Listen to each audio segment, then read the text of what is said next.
Hello बच्चों, let's read this question. The question say that match list first with list second. List first में हमारे biopolymer है और list second में monomer दिया है। Choose the correct answer from the option given below. अब यहाँ पर चार ऑप्शन दिया गया है, इन चारों में से करेक्ट को आइडेंटिफाई करेंगे। तो सबसे पहले समझेंगे बच्चों की कॉन्सेप्ट। की कॉन्सेप्ट, की कॉन्सेप्ट क्या होगा बच्चों? Properties of biopolymer. अब ये जो बायोपॉलीमर है बेटा, यहाँ पे ये नेचुरल पॉलीमर है, हमारे नेचर में एग्जिस्ट करते हैं। तो अब जरा अगर हम सबसे पहले बात करें बच्चों स्टार्च के बारे में, तो स्टार्च जो होता है ये हमारा अल्फा ग्लूकोज का पॉलीमर होता है। किसका? अल्फा ग्लूकोज का पॉलीमर होता है।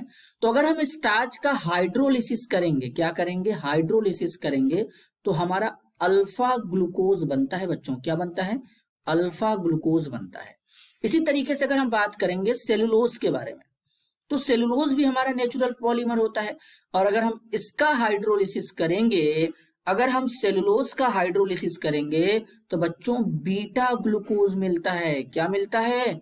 बीटा ग्लूकोज मिलता है। तो हम कह सकते हैं कि जो सेलुलोज में बीटा ग्लूकोज प्रेजेंट होता है।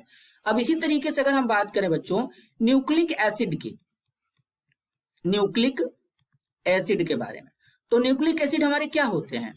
डीएनए और आरएनए होते हैं। क्या होते हैं? डीएनए और आरएनए होते हैं। तो डीएनए और आरएनए हमारे न्यूक्लिक एसिड होते हैं। तो न्यूक्लिक एसिड में हमारा क्या पाया जाता है बच्चों? न्यूक्लियोटाइड पाया जाता है।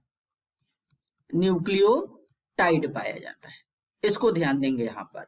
अब अगर हम बात करें प्रोटीन के बारे में, किसके बारे में? प्रोटीन के बारे में। तो प्रोटीन जो होता है बच्चों वो हमारा अल्फा एमिनो एसिड का पॉलीमर होता है। किसका होता है? अल्फा एमिनो एसिड का हमारा पॉलीमर जो होता है वो प्रोटीन होता है। तो अगर आप प्रोटीन का हाइड्रोलिसिस करेंगे तो प्रोटीन हमारा अल्फा एमिनो एसिड ही देगा बच्चों। तो यानी यहां पर अल्फा एमिनो एसिड मिलता है। तो अगर हम इसका एक सही ऑर्डर बना दें तो क्या होगा? ए का जाएगा 2 में, बी का ऑर्डर जाएगा 3 में, सी का ऑर्डर जाएगा फर्स्ट में और डी का ऑर्डर जाएगा बच्चों 4 में। तो इस तरीके का ऑर्डर हमको देखना है कहां पे शो हो रहा है। तो ए वाले में तो ए का 4 ही दे दिया है, तो ये तो गलत है।